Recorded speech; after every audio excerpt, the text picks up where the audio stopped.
Une production, Les Podcasteurs.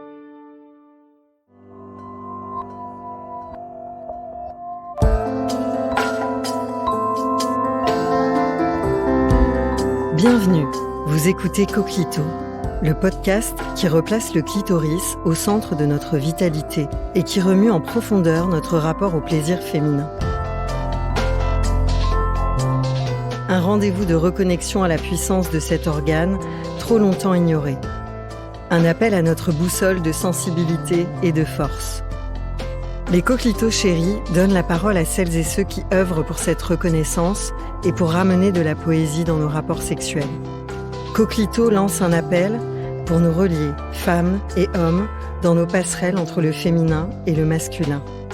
Coquelicot, tu ressens quoi, toi ?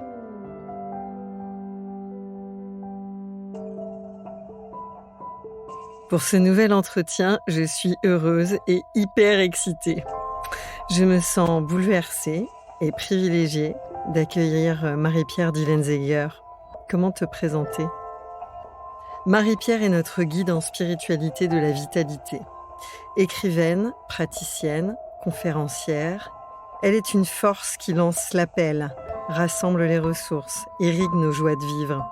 Elle accompagne individus, dirigeants, organisations dans les situations du quotidien et dans le dénouement des liens karmiques. Ton dernier livre, Debout, vient de paraître aux éditions Mama Éditions. J'ai lu Debout, de bout en bout, en un week-end, un tout petit week-end. C'est un cadeau à vivre, offrir, partager, un trésor, une voie d'apaisement entre le corps et le spirituel. Ton écriture, pragmatique et symbolique, donne de la spiritualité au message du corps et du corps au spirituel. Alors Marie-Pierre, pourquoi c'est le bon moment et le bon endroit pour toi, aujourd'hui, vendredi 7 mai 2021, dans le studio des podcasteurs, pour prendre la parole, donner de ta voix, de ton éclairage, pour nous mettre debout et œuvrer pour Coquelicot. Pourquoi ? Je ne sais pas si j'ai la réponse. Ce que je peux dire, c'est que j'ai failli ne plus être là, que je pense que si j'ai passé ce seuil où j'aurais pu disparaître il y a un petit peu plus d'1 an, c'est bien que ma voix vraisemblablement compte. Donc je l'assume et je suis à l'affût toujours de ceux et celles qui peuvent entendre la subtilité des choses, l'importance de l'inimportant et qui acceptent de sourire à la vie, je vais être émue, quels que soient les obstacles qu'elle nous propose. Quel est ton décodage énergétique sur la place du plaisir féminin cette année ? Je ne sais pas s'il doit être différent, s'il peut être différent de ce qu'il est toujours. Je me réjouissais des questions, donc là je les découvre, c'est génial. Pour moi, il n'y a pas de différence d'un moment à l'autre. La force du féminin, elle est. Et je ne sais pas si j'ai la réponse à cette question. Ce que je peux quand même dire, c'est qu'il est temps que le féminin prenne véritablement conscience de sa capacité d'entraînement. Parce qu'on a été au service de la création de la vie, et puis souvent, après, la vie, on l'a confiée à d'autres. Et puis on s'est replié, on s'est retiré. On a écouté, on a entendu, mais on s'est tu. Et si cette société accepte de rester debout, pour la part qui est encore là, et puis de se remettre debout, je pense que c'est parce que les femmes et les hommes qui sont capables de faire eux aussi des ponts avec une part plus yin, peut-être plus vulnérable, soi-disant d'eux-mêmes, vont se redresser et vont dire, et vont faire, et peut-être vont avancer. Qu'est-ce que ta pratique éclaire de la place de la sexualité dans nos sociétés ? Je pense que ma pratique est issue d'une culture qui n'a jamais mis de côté le corps. Donc moi, j'ai quand même un lien très fort avec ce qu'on normalement on pourrait dire en Occident la pensée taoïste, mais quand on rentre dedans, c'est vraiment pas qu'une pensée. C'est l'Occident qui pense que c'est une pensée taoïste. En fait, c'est une pratique quotidienne qui n'oublie jamais le corps, qui n'envisage pas, même si on a cette image des meilleurs qui ne seraient que des hommes et qui seraient forcément en méditation ou en lévitation au-dessus de leur rocher solitaire, la pratique véritable de ces techniques implique une présence à l'instant, dans son corps, en lien avec l'autre. Donc, ce que je fais humblement, c'est de faire des ponts entre une pensée, la mienne, moi je suis pas née dans la Chine ancienne, malgré l'illusion que j'en ai parfois, hein, entre une pensée occidentale dont je suis issue, qui finalement enseigne que le corps est à un moment donné à mettre de côté si on veut vraiment avancer dans l'éveil, et une pensée qui n'est pas la pensée chinoise actuelle, hein, qui est une pensée plus ancestrale chinoise, qui considère que nous sommes, ce que je pose dans mon livre, hein, nous sommes des âmes ou des esprits incarnés dans un corps, et ce corps est la condition du déploiement de notre être. Donc la sexualité, c'est complètement essentiel. C'est le poumon de vitalité. C'est ce qui fait que comment dire, que l'énergie circule dans le corps.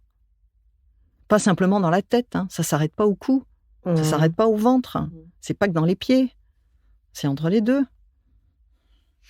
Alors justement, est-ce qu'il y a des signes, des repères cachés dans la culture chinoise ancestrale, de la manifestation du sexe, notamment féminin, et du plaisir féminin, que nous n'avons pas appris à voir.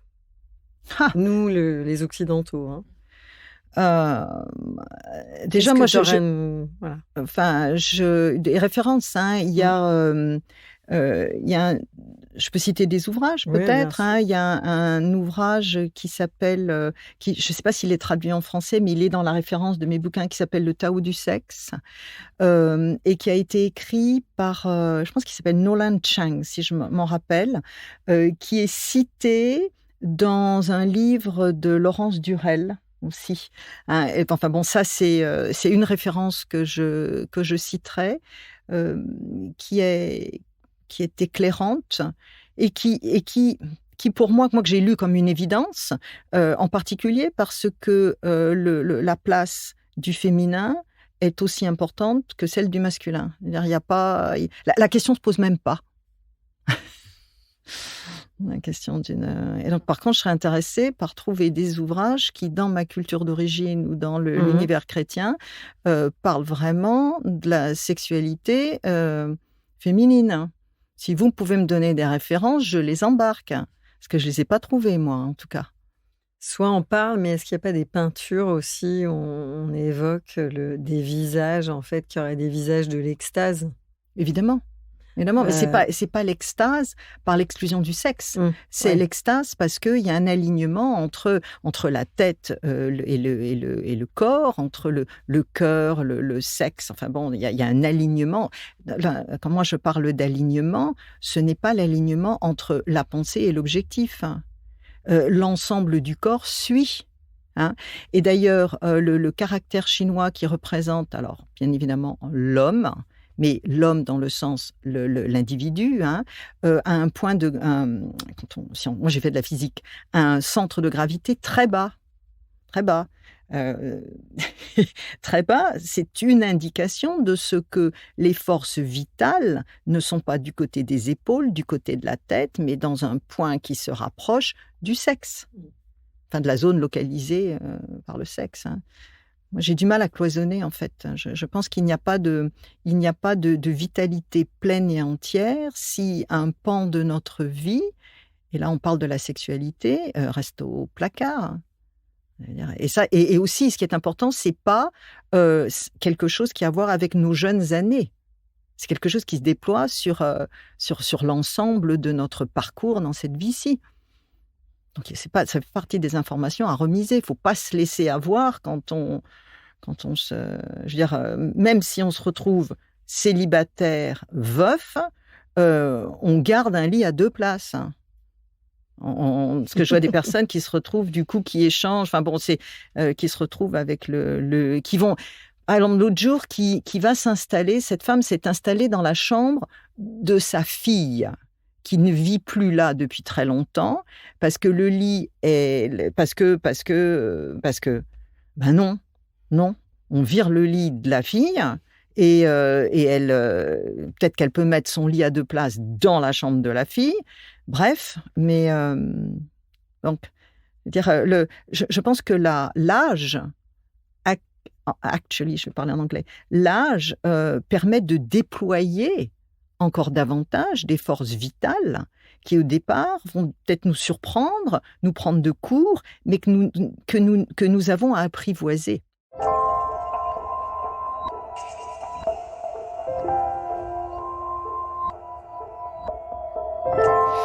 Qu'est-ce que toi, tu as reçu ou n'as pas reçu de ta lignée de femmes? Et qu'est-ce que tu transmets différemment à tes enfants? Alors, ma lignée de femmes, qu'est-ce que je n'ai pas reçu? Toujours sous l'angle de... Parce que tu vois, quand tu dis on a des choses à apprivoiser, même en vieillissant, Ouais. sur notre rapport à la sexualité comme bassin de vitalité, Ouais. eh ben, qu'est-ce que tu aurais à dire, voilà, de ton... Alors, moi, je pense que j'ai la chance d'avoir des femmes dans ma lignée qui ont verbalisé leur plaisir sexuel. Alors, leur amour, hein, du lien sexuel avec leur partenaire. Hein. Donc ça impressionne quand on est petit. Et puis on se dit non mais là il y a les cousins à table, il faut pas parler de ça. Enfin bref, on est soi-même. Bon, donc ça je pense que, mais ça répond pas à la question. Ça répond, c'est le contraire, parce que ça me dit ce que j'ai, Tu veux dire que ça a pu aussi parfois te gêner un peu enfant? Non, enfin ça me faisait sourire, mais je me disais bon, elles assument, c'est super quoi. Je veux dire, donc c'est déculpabilisant, c'est questionnant et puis ça donne envie. Hein, puisqu'on se dit quelque chose qui peut venir, que je ne connais pas encore, enfin, à l'époque. Je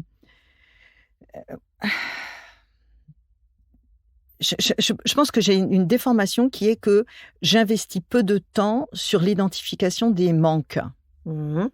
Et je passe plus de temps à repérer ce qui m'est donné de toute personne, même quelqu'un qui va me marcher sur les pieds.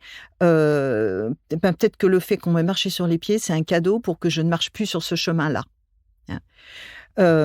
Par contre, je veux dire, moi, j'aime la littérature. Hein. J'ai beaucoup lu. J'étais assez seule, petite fille, donc et j'avais accès à une bibliothèque immense, sans aucun interdit.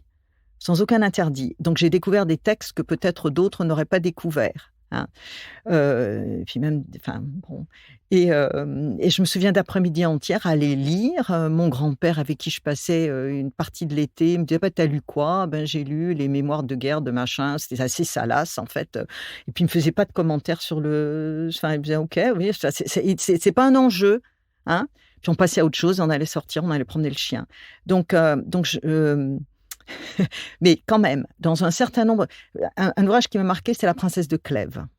Donc là, on est dans une situation où une relation ne peut pas aboutir, où il y a un autre modèle qui m'était proposé, mais plus par la littérature, de retenue, de renoncement, puis Madame Bovary, bien sûr, hein, où on se retrouve avec une vie qui ne se déploie pas, une fleur qui ne s'ouvre pas véritablement, qui ne va pas se déployer, et que moi je voyais comme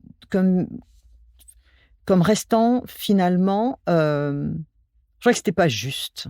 Bon. Donc il y a eu pour moi la reconnaissance de lignées de femmes que je mettrais plus du côté de la littérature, ou sans lien vraiment d'ADN, qui m'ont inspiré, qui m'ont imprimé. Mais j'ai pris un contre-pied, ou en tout cas j'avais l'étonnement que l'on puisse, à un moment donné, se trouver à conclure soi-même qu'un abricot, c'est pas pour vous. Il faut rester avec des raisins secs et pas des raisins, enfin bon, quelles que soient les images que je puisse prendre. Pas mal. Mais Pas mal. ouais, enfin là, je suis en grande confiance, donc de toute façon, je suis moi, quoi, hein, donc ça sort effectivement. Le côté juteux, là, ben non, c'est pas possible. Et puis donc, je pense que ça a aussi informé d'abord mon allégeance aux femmes. Aux femmes, c'est-à-dire que aux femmes parce qu'on n'a pas toujours eu la meilleure part de gâteau, hein, et que je pense que parfois parce que nous n'avons pas su nous entraîner suffisamment, parce que nous avons joué des jeux qui n'étaient pas les nôtres, parce que nous avons cru que notre puissance venait de celle d'un homme ou de l'autre, qui n'est pas forcément une femme, eh bien on a pris du retard. Or, mon but, il n'est pas de faire que l'une dépasse l'autre, il est que chacun prenne sa place. À entendre la question et à chaud, comme ça, à y répondre, je pense que d'une certaine manière, je ne fais pas de différence entre le masculin et le féminin, puisque moi, je suis au service de l'être dans ma pratique, mais qu'il y a une vigilance particulière quand j'ai des rendez-vous avec des personnes qui sont en couple, par exemple, hein, il y a une vigilance particulière à ce que la femme s'exprime, aille jusqu'au bout d'une pensée qui, parfois, reste dans des contours qui ne sont pas nécessaires. Enfin, qui pour moi, sont inutiles parce que l'autre a déjà dit, mais même si l'autre a déjà dit l'énoncé d'une problématique, la manière dont elle va l'exprimer est intéressante parce qu'il n'y aura pas exactement les mêmes mots. Et en fait, là, on a une lecture plus grande du paysage. Hein. Non, je pense que je n'ai pas répondu à la question, mais... Je vais revenir te chercher. Je vois un endroit où je vais revenir te chercher. Qu'est-ce que toi, tu perçois de douloureux dans l'invisibilité de l'organe féminin ? Est-ce qu'il y a quelque chose que tu trouves douloureux dans le fait qu'il y ait eu cette... Alors, est-ce que c'est invisibilité ou omerta ? Pour moi, c'est l'absence de mots. Ouais. C'est l'absence de mots. Je pense le vide que ça crée de pouvoir lui donner de la présence chez ceux qui ont besoin de voir pour croire. Hein, la dédicace de mon premier, pas la dédicace, qui avait en exerce l'un de mes premiers bouquins, c'était une citation de Léonard de Vinci qui dit « Il y a ceux qui voient, il y a ceux qui voient quand on leur montre, puis il y a ceux qui ne voient pas. » Bon. Donc moi, résolument, ceux qui ne voient pas,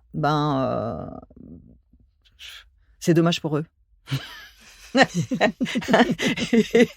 et je fais ce que je peux pour permettre de voir, mais là, tous ceux et celles qui voient, et qui voient quand on leur montre, il y a déjà tellement à faire ensemble que je ne me prends pas la tête sur ceux qui ne voient pas, quoi.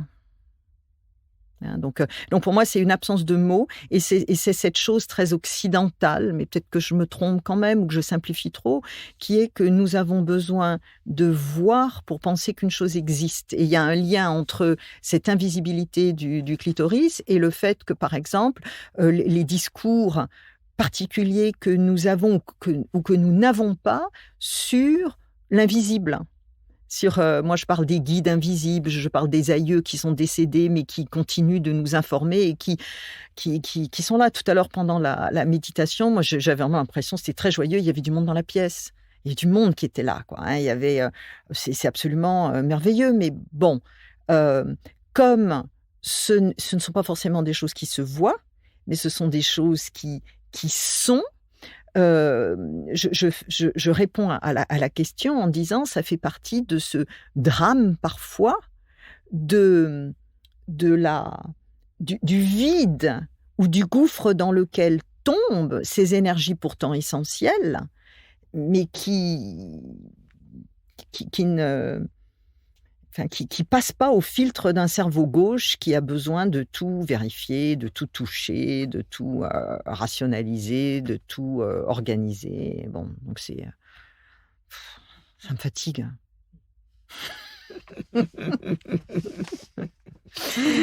Depuis 1 an et demi, quels défis rencontrent spécifiquement les couples, selon Depuis toi? 1 an et demi, depuis Ouais, la relation de couple, alors, est-ce qu'il faut que j'ouvre une fenêtre sur l'intimité de mes consultations? Il y a ceux déjà qui avant venaient en couple et qui maintenant viennent séparément parce qu'ils ont compris la limite de leur relation. Donc le confinement qui les a forcés à être ensemble plus qu'avant, a permis à un certain nombre de personnes de comprendre qu'une partie que leur chemin changeait. Donc là, c'est vraiment un fait, quoi, hein, des personnes que je continue à suivre, mais qui ont, suite au confinement, il y a tout ce qui s'est passé, qui se sont retrouvés beaucoup plus près de leur désir, alors de leur absence de désir, qui arrêtent de travailler l'absence du désir avec quelqu'un qui finalement, peut-être, je ne veux pas dire ne leur convenait pas, mais quelque chose s'est arrêté, il y a ça. Il y a ceux qui ont vraiment profité de plus de temps ensemble pour consolider ce qu'ils et elles ont à faire ensemble. Donc il y en a là que je ne vois plus parce que ça y est, ils ont déménagé ailleurs et ils me disent on a trouvé, etc. C'est-à-dire que tout le travail de terreau qui a été fait depuis des années s'est tout d'un coup cristallisé avec la clarification de ce qu'ils ont à faire ensemble. Autrement, moi, j'accompagne des couples dans un processus de PMA, hein, de procréation médicale assistée depuis très longtemps, depuis, je compte plus, mais presque 15 ans maintenant.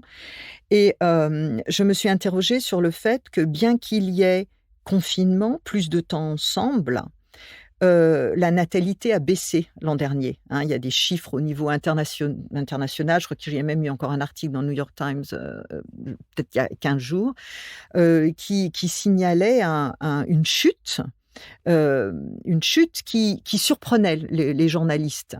Alors que pour moi, c'est comme si cela prouvait l'une des postures de base de l'énergétique chinoise, qui est que l'impulsion à donner la vie, donc la natalité, la fécondité, ne peut se déployer qu'en période de paix, on dit dans les textes anciens, hein.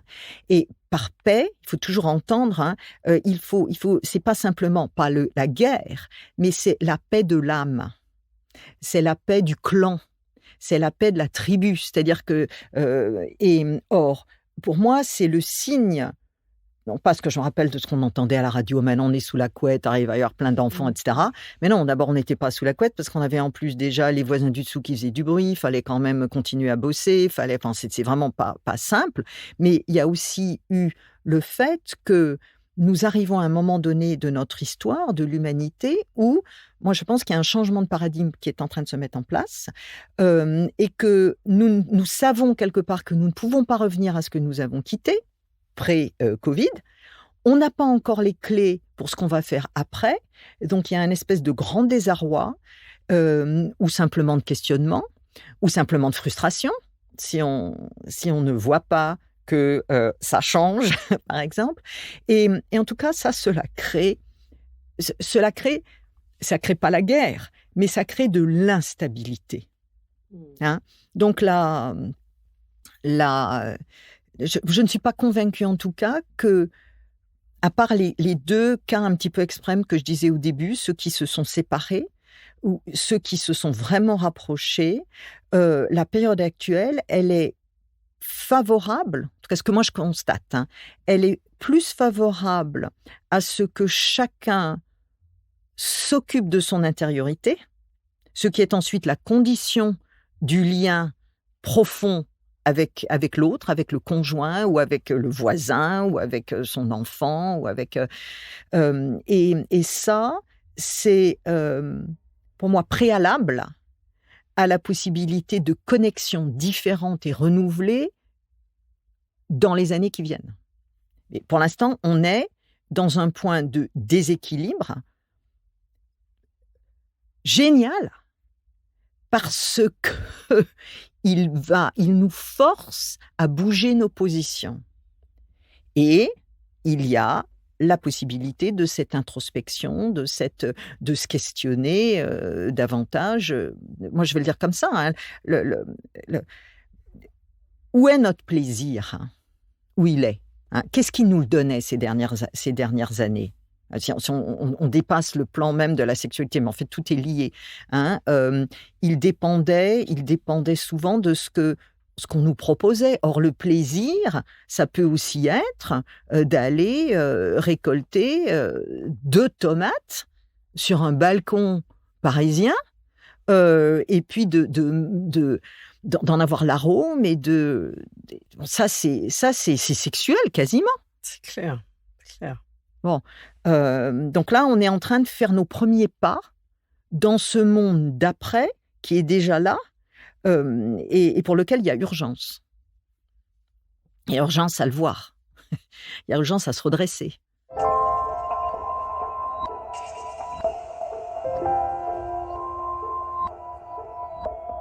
Et alors justement, tu aurais quoi à dire, dans ce monde, qui est en train de passer d'une rive à l'autre? Il n'y aura pas de retour sur la rive précédente, sur, nos institutions et en particulier l'institution du mariage? L'institution du Crac, mariage. carrément. L'institution du mariage. Alors, est-ce que c'est le mariage avec un druide ou est-ce que c'est le mariage dans quel de quoi on parle là? Est-ce que donc je sais pas s'il faut me préciser la Là, chose. je pense aux relations hommes-femmes et la façon dont se construit notre société, notamment par l'institution du mariage, de la famille, et on voit bien qu'il y a un tas de choses qui sont en train de craqueler. Qui sont en train de craqueler. En même temps, ça craquelle et puis ça peut se reconstituer quand même d'une autre manière. Alors pour moi, là, on va dire, je m'appuie sur la lecture chinoise des choses. Pas la lecture chinoise occidentale qu'on en a, le gars qui a 50 concubines et puis les nanas qui attendent qu'il y en a un qui qu'il vienne un jour frapper à sa porte, machin. Et puis plus on est vieille, moins on y a droit. Enfin bref, c'est pas de ça que je parle. Par contre, je parle de la lecture de l'énergie du couple, pour lequel, en fait, et je le dis souvent depuis toujours, hein, la question, je vais dire comme ça, je distingue le mariage par contrat, qui, dans la Chine ancienne, était au service de l'appariement de famille, de assets, de biens. Hein. On s'interrogeait sur la compatibilité des années de naissance des personnes. Donc c'est de là que vient, et on l'entend, si vous êtes né l'année du rat, faut pas épouser quelqu'un né l'année du cheval. Alors donc ça c'est insupportable. C'est toujours entendu. C'est aussi ça qui crée des avortements, parce qu'il y a l'idée qu'il n'y a pas de compatibilité entre des personnes qui sont nées avec ces différences-là. Donc, si je suis née l'année du rat, je ne veux surtout pas accoucher l'année du cheval pour avoir un enfant qui soit pas compatible. Ce que je veux dire, c'est que il y a l'idée du mariage de 2 personnes qui reposait sur une gestion de fortune, finalement, et une stabilité sociale pour faire en sorte que ça fonctionne de manière la plus huilée possible, administrativement, politiquement parlant, mais sans absolument s'intéresser de la compatibilité réelle des personnes. Bon. Et une autre lecture qui, quand on est dans ce mode de complémentarité, d'écoute de l'autre et d'avancer sur soi, quand on a compris qu'on ne peut avancer sur soi seul, on va jamais aussi loin que si on accepte d'établir des ponts avec quelqu'un qui est autre que soi. Alors pour moi, que ce soit du même sexe ou pas du même sexe, c'est pas le sujet. Et donc il y a cet autre mariage qui est un mariage énergétique, qui lui a à voir avec, si vraiment on veut parler compatibilité, l'animal du jour de naissance, et qui est vraiment au service d'une vraie rencontre et du vrai déploiement des forces de la personne. Hein. Et donc, dans mes lectures d'accompagnement, en particulier sur des aspects justement de procréation, c'est ça que moi je vais regarder. Parce que si l'on pense que le désir d'enfant, par exemple, le désir d'enfant, il peut être social, il peut être ce que veulent vos parents, vos grands-parents, vos ancêtres, mais il est aussi personnel, et moi c'est à cela, personnel, c'est à ça que je donne, que je donne de la place. Hein. Et je dis aussi que pour moi, pour que l'enfant ait... Enfin, je ne peux pas dire les choses comme ça, c'est trop raccourci, mais le désir, il y a le désir des parents, mais il y a aussi, je m'interroge aussi sur le désir de l'enfant non encore incarné, cette âme qui est déjà là, qui a aussi quelque chose à dire. Et là, on est vraiment dans quelque chose de presque d'alchimique ou d'extrêmement sacré, hein, qui pour moi est facilité, magnifié par un vrai échange de corps à corps, de sexe à sexe. Parce qu'on est arrivé à un point, où les enfants peuvent venir sans rapport sexuel. Mmh. Et j'accompagne des couples sur ça. Et je dirais, il n'y a aucune, pour moi, le désir d'enfant, il est plein et entier, il n'est pas moindre parce que. Mais je pense qu'on peut s'interroger sur. Comment dire, la part de sacré que l'on capte quand on est chacune vraiment aligné verticalement avec nous-mêmes dans le moment d'un désir aussi, d'une création d'autre chose, quoi. C'est je sais pas, j'ai l'impression que je parlais chinois là, non? Non, c'est troublant. C'est comme si tu anticipais plusieurs de mes questions à venir, parce que j'allais te demander, pour toi, qu'est-ce que ça signifie d'incarner sa spiritualité quand on a une relation intime? Comment s'incarne la spiritualité dans la relation intime de la sexualité? Tu as répondu par anticipation en partie. Déjà, moi, je me demande si on peut avoir une expérience, une relation, une conduite spirituelle si le corps n'est pas en mode vibratoire, si le corps vibre pas. Alors, je pense que moi, je lis aussi je lis des textes de saintes en extase, par exemple, hein, qui sont, si on lit ce qu'on lit, l'orgasme est vraisemblablement a eu lieu et est arrivé à un moment donné de contemplation d'une bougie, de quoi que ce soit, bougie, alors là encore, ça va être sexuel, mais ce que je veux dire, dans un contexte qui n'est pas la chambre à coucher. Donc pour moi, il n'y a pas... C'est à moi qu'on pose la question. Hein. Donc, moi, je ne suis pas là pour donner des règles, mais personnellement, je ne suis pas à l'aise avec une spiritualité non incarnée. Et quand je parle d'une spiritualité incarnée, ce sont des personnes qui sont, pour moi, qui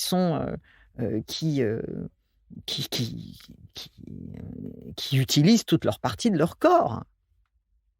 Et les doigts de pied aussi, les pieds pour marcher, les mains pour écrire, pour éplucher une pomme, les dents. Pour moi, j'accepte. En fait, ça vient pas de la tête. Ça vient d'un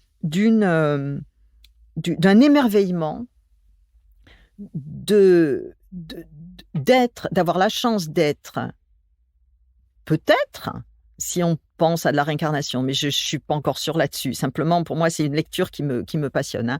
C'est quand même merveilleux, je vais le dire autrement, par rapport à des âmes qui ne seraient plus incarnées ou qui ne le sont pas encore. Moi, je suis très en joie d'avoir un corps à ma disposition. Parce que ce corps me permet de voir le soleil aujourd'hui, d'entendre les oiseaux, de parler, là, d'être... et donc, au lieu de m'intéresser à tout ce qui ne m'a pas été donné, je vais investir toutes les cellules de mon corps qui m'ont été données.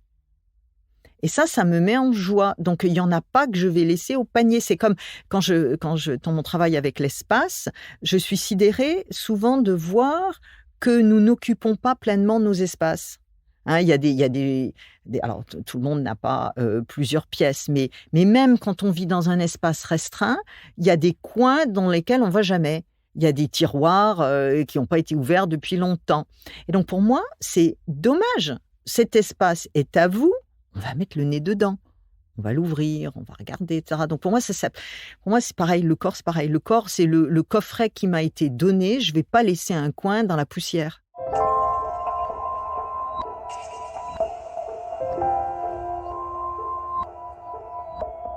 Quelles seraient les forces vives du clitoris davantage ancrées aujourd'hui? Par rapport à quand? Par rapport à quand je suis née au XIIe siècle en Chine ou quand, par rapport à quoi? Par rapport Aujourd'hui, si on se dit, on est incarné dans ce précieux véhicule qui va être là, de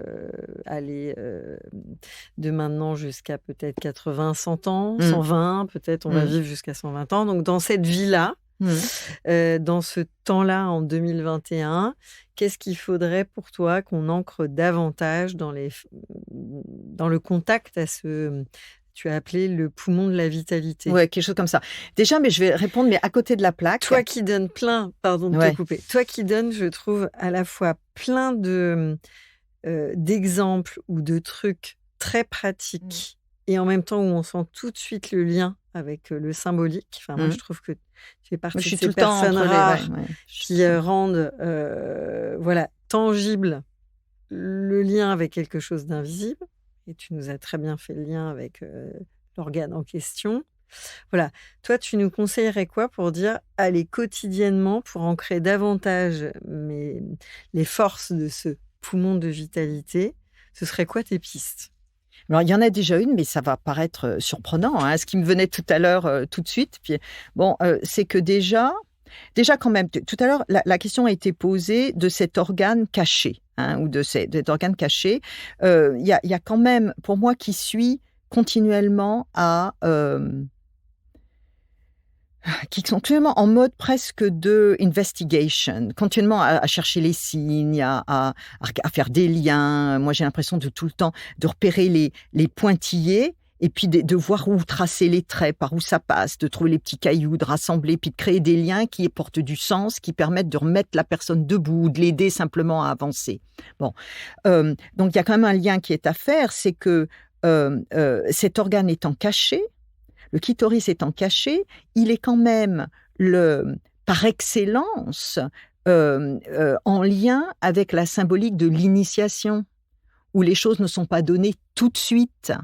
Il y a une différence, en tout cas, il y a une différence qui est par rapport au sexe masculin qui est immédiatement visible, hein, puis qui va se manifester. Il y a un moment, c'est tellement visible que bon, c'est très visible, comme le nez sur la figure. Et donc, du coup, là, il y a une posture qui nous est donnée, et une opportunité qui nous est donnée de comprendre que il y a quelque chose de l'ordre de l'initiation, de la conquête, du chemin à parcourir, de quelque chose qui se mérite, mais qui se mérite déjà de nous à nous-mêmes. Alors, comme ça ne se voyait pas, et puis qu'il y en a qui n'ont pas vu, puis il y en a qui n'ont pas envie de voir, parce qu'ils commencent à voir, ça devient compliqué, machin, etc., puis ils ne voient pas vraiment. Eh bien, du coup, pendant longtemps, la femme a été presque en mode de mimétisme. Hein, eh ben, elle a pas vu elle-même ce qu'elle avait elle-même, puisqu'on ne voyait pas. Donc là, il y a quand même cette clé pour moi par rapport à cet organe précieux qui est, okay, quand même, la vie, il y a des conquêtes, on a avancé sur un chemin. Mais la réponse très pragmatique, ce qui m'est venu, moi, c'est que enlevons nos talons. Okay. Les talons, c'est génial. Okay. Mais la métaphore, l'image, c'est je trouve que les talons, c'est beau et que c'est bien, etc. Mais bon, mais trop de femmes n'ont pas la chance de pouvoir marcher pieds nus dans l'herbe, de pouvoir être à plat, de pouvoir accepter leur hauteur. Même si moi, je suis 1,60 m, je suis pas grande. Bon, j'ai arrêté de pousser un jour et puis j'aimerais être grande et je serai jamais grande. Hein. Donc, de nous poser, parce que finalement, qu'est-ce qui nous connecte à la terre, à la réalité, au réel, à ce que nous avons vraiment à faire, ce sont nos plantes de pied. Hein. Que la mode, je ne sais pas quoi, à un moment donné, nous a fait percher, je n'ai rien à dire là-dessus. Okay? Ça va pour certains moments de la journée, etc. Bon. Mais, donc, pour que nous puissions nous centrer sur l'intérieur de nous, nous avons besoin d'être solides sur nos pieds. Et tant qu'on nous chahute, tant qu'on nous bouscule dans le métro, tant qu'on nous voit pas, tant qu'on n'apprend pas à nous défendre, à se défendre. Là, il y a un vrai appel pour que je cite dans mon dernier livre quelqu'un que j'aime beaucoup qui a publié un bouquin pour femmes de self-defense. Bon, tant que ça c'est pas acquis, notre cordon de sécurité, on est pas complètement en place. Et je pense que d'une certaine manière, pour avancer, pour s'occuper de la fleurs précieuses que nous avons dans notre jardin, assurons nous-mêmes le tour du pâté de maison. Donc c'est un drôle de parcours ce que je viens de dire, mais magnifique métaphore. Ouais. Et en tout cas, mettons-nous plus au contact avec la terre-mère par les pieds qui irrigue cet organe, qui irrigue nos entrailles. Pas mal, pas mal. Merci, mais bon, c'est pour moi, c'est d'une évidence folle, quoi. Entre le corps et l'âme, c'est quoi la place de l'orgasme ? C'est pour moi, c'est la même chose que quand ce matin, je t'ai réveillée très tôt et j'entendais des oiseaux qui chantaient à tue-tête. Donc l'orgasme, c'est une. Enfin, je fais pas de différence entre un éveil spirituel, la capacité tout d'un coup de comprendre un texte et le moment précieux de l'orgasme. Puis peut-être que le texte, on va le lire d'autant plus facilement qu'il y aura eu un orgasme avant, après, et puis de temps en temps, quoi. Je vais revenir sur la question de la transmission Mmh. que je t'ai posée tout à l'heure en t'interrogeant sur qu'est-ce que tu as reçu de ta lignée de femmes et qu'est-ce que tu transmets différemment à tes enfants, et où tu m'as répondu sans complètement répondre. J'y reviens en te posant une question plus vaste par rapport aux jeunes générations et celles qui vont arriver, à ces âmes qui vont nous Qui nous écoutent là déjà, qui nous hein, écoutent, qui nous et écoutent qui là, se ouais. disent: «Tiens, je viendrais bien m'incarner un petit peu, hein». Ouais. Il y a quand même un coin de terre qui vaut encore la peine là, hein, on y va. C'est ça. On est dans une sorte de montée des extrêmes, en matière de sexualité. Soit elle est hyper diabolisée, mise sous cloche, cadenassée, gni gni. Soit elle est hyper banalisée, et donc dès le plus jeune âge, bien avant la majorité sexuelle, nos enfants sont élevés dans la pornographie de masse, on peut, être bisexuel, c'est hyper normal, ou être no genre, ou être multisexuel. C'est quoi ton regard là-dessus? Qu'est-ce que tu trouves qu'il est hyper important est-ce que c'est restaurer, voilà, Non, OK. Je vois bien, hein. tu vois? Ouais. Donc là, Le on est vaste chantier vaste éducatif. chantier. Alors, quand on se retrouve, quelle que soit la situation, quel que soit le sujet, dans une situation binaire, hein, il y a les bons, les méchants. Mmh. Il y a les intelligents puis les pas intelligents. Il y a les forts et les faibles. Il y a justement ces deux pôles. C'est temporaire. C'est-à-dire que t c'est temporaire. Donc, il faut quand même que je réponde à la question. Hein. Donc là, on est dans une phase de notre histoire où l'exaspération des extrêmes est la condition, j'assume ce que je vais dire, est la condition d'une avancée que nous ne voyons pas encore. Okay. Arrive toujours un moment, la question est-ce que je serai encore vivante quand ça va arriver? J'ai pas la réponse. Mais arrive toujours un moment où, ça fait partie des processus d'individuation aussi, où on part d'un côté, on part de l'autre. Bon. Et donc là, notre société vit une crise où elle a perdu ses repères et où il y a une polarité énorme, extrême, qui est pour moi non pas le signe d'une calamité, de quelque chose qui est fichu, mais d'une phase de notre histoire avant qu'arrive le moyen terme. Et le moyen terme, ce sera ni l'un ni l'autre, mais un point d'équilibre qui est à inventer, dont nos politiques n'ont pas encore la clé, dont nos religieux ne voient pas la suite, surtout si s'arc-boutent sur ce qui a été dit précédemment. Bon, il y a un point d'avancée à créer qui vient. Donc moi, ce que je peux juste dire, c'est que j'ai la conscience, la confiance d'une mécanique des fluides, d'une mécanique énergétique d'une phase ultérieure, qui permet aux extrêmes de retrouver une place beaucoup plus gérable. De la même manière que quand, par exemple, on voit des personnes qui sont absolument perdues entre mon mari, mon amant, ou ma femme, ma maîtresse, ou tel boulot, ou tel pays, etc. C'est bon, ou tel parti politique ou tel autre. Donc là, on est dans des moments de cristallisation de tensions difficiles, mais la parade n'est pas l'action. La parade, elle est la patience, le laisser dérouler, aussi terrible que ça puisse être,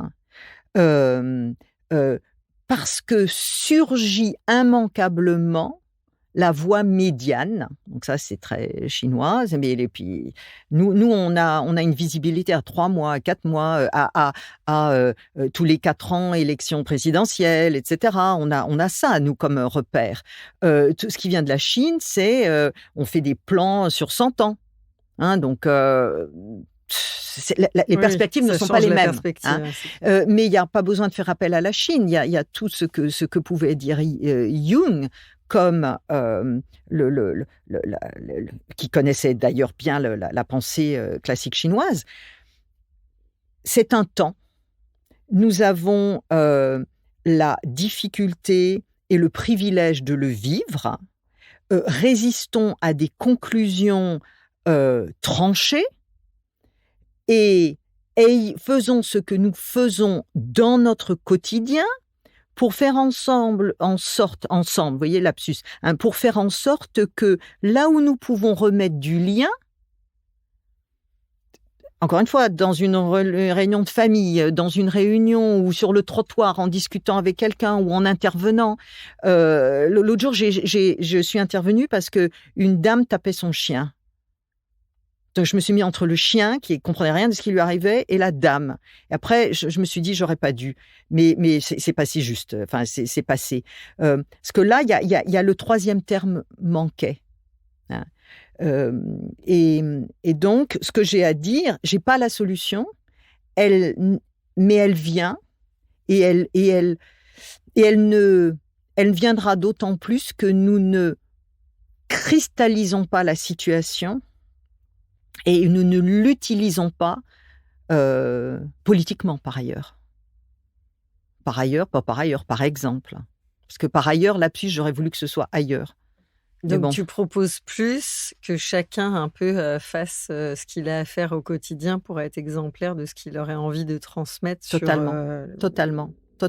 Et quand l'on peut être le maillon qui raccommode entre deux voisins, par exemple, eh bien, faisons-le. Parce que ça coparticipe de la solution du troisième terme qui arrive.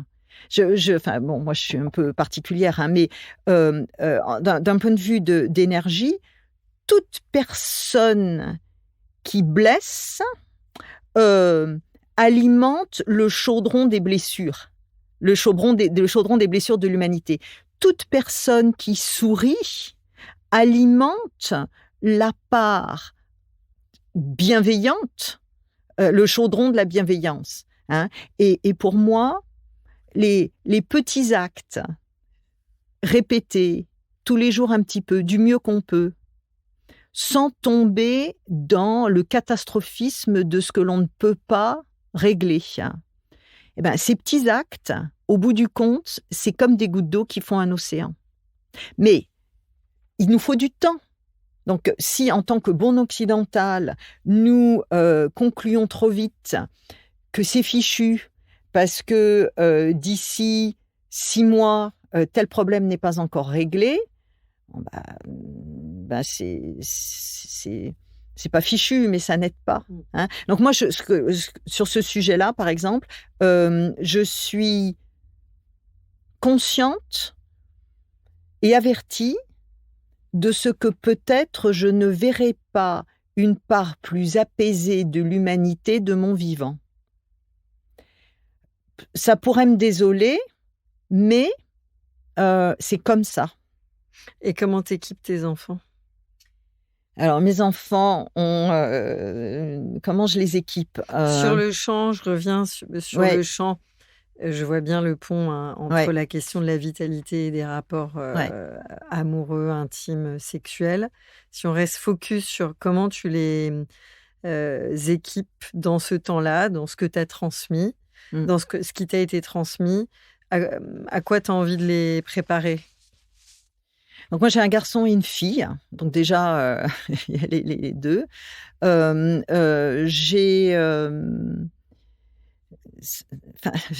réfléchis d'un point de vue sexuel. Hein. Je pense que je les ai moi-même embarrassés petits. Quand, par exemple, moi, je suis, depuis longtemps, je sais que c'est pas bien d'avoir son téléphone portable dans la poche, parce que c'est pas loin des testicules, qu'il y a un impact sur les fonctions reproductives, etc. Donc, mon fils, même assez jeune, quand j'étais celle qui ramassait les enfants à l'école, je vérifiais où était leur téléphone. Ils sont dans votre poche, mais est-ce que vous savez que ça a un impact ? Ah, mais maman, mais pourquoi tu leur as dit ? Enfin bon, parce qu'on parle pas de ça, etc. Bref, leurs copains ont compris. Hein. Donc, ce que moi j'ai essayé de faire, c'est de mettre des sujets. D'abord, c'est d'être disponible quand des sujets semblaient les perturber. Je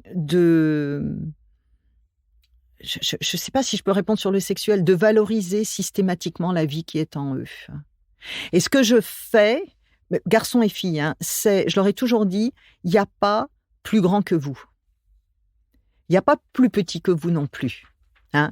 Chaque personne, personne ne peut vous faire comprendre que vous n'êtes plus petit que vous. Et dans une relation, la première fois que vous sentez que quelqu'un vous laisse entendre qu'il vous manque ceci, qu'il vous manque cela, etc., la poudre d'escampette est une bonne formule. Hein. Donc ça, pour moi, ça englobe la sexualité, bien évidemment. Hein. Parce que souvent, mais ça même dans les relations professionnelles, vous savez, quand on est face à quelqu'un, un entretien d'embauche, et puis la personne face à soi, vous êtes en train d'expliquer, puis elle se met à froncer les sourcils. Donc, du coup, c'est extrêmement déstabilisant. Donc là, on a l'impression qu'il nous manque quelque chose. Mais bon, c'est simplement que cette personne-là, elle est peut-être d'abord mal réveillée ce jour-là. Et puis, c'est une technique de déstabilisation. Donc, vous voulez travailler avec quelqu'un qui, dès l'entretien d'embauche, essaye de vous déstabiliser ? Non. Je prends. Quelle question tu aimerais que je pose à mon prochain invité ? S'il a lu mon dernier livre. Franchement. Ah oui. J'adore le relais, j'adore. Et si Coquelicot est une passerelle entre le féminin et le masculin ? Qu'est-ce que je fais là ? C'est quoi la question ? Qu'est-ce que si c'était le symbole le pont entre le féminin et le masculin ? Qu'est-ce que ça t'évoque à toi ? Moi, ça m'évoque le pénis ou la verge qui dit « et moi ». OK. Alors du coup, ma question d'après, tu vas voir. Mettre de la poésie dans nos rapports sexuels, ça signifie quoi pour toi? Il Il faudrait commencer par quoi? Pour mettre de la poésie, mais non, mais la poésie, elle y est déjà. Il faut juste, ouvrir les oreilles, quoi. Faut ouvrir les yeux. Pour moi, l'acte sexuel, c'est un acte poétique. C'est un acte de vie. Si je lis pas de poésie, moi, je suis pas vivante. Donc, je sais pas, alors attends, une idée pour un truc, précis quand même, parce que dans mes bouquins, j'ai toujours des tas d'exercices. C'est, la prochaine fois que je suis invitée à un mariage, si ça arrive encore, hein, je leur achète, les sonnets de Ronsard ou les poèmes de Du Bellay. Voilà, donc ça, c'est un bon moyen, non? Très concret. Marie-Pierre, avant de se dire à bientôt, je te propose qu'ici, dans ce studio, chacun s'installe de nouveau dans son espace intime.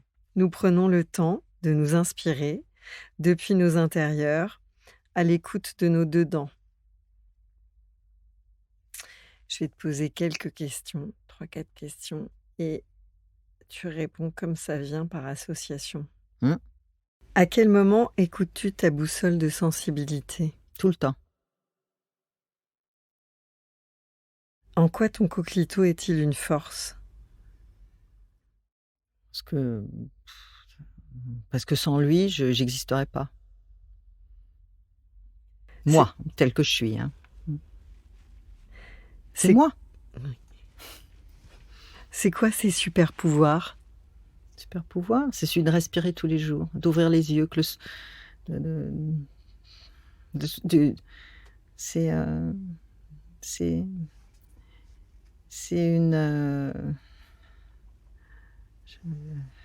une vibration. Quels sont les mots qui t'ont le plus touché pendant ce temps de partage? Pourquoi faut choisir?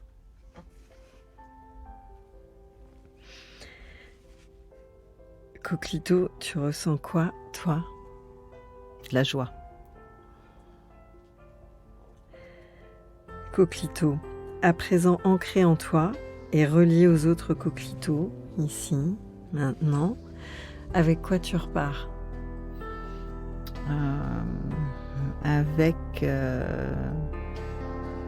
Pour moi, c'est tout de suite l'image d'une ribambelle, une corde à sauter. On va dans le parc, on va sauter à la corde. Merci Marie-Pierre. Merci.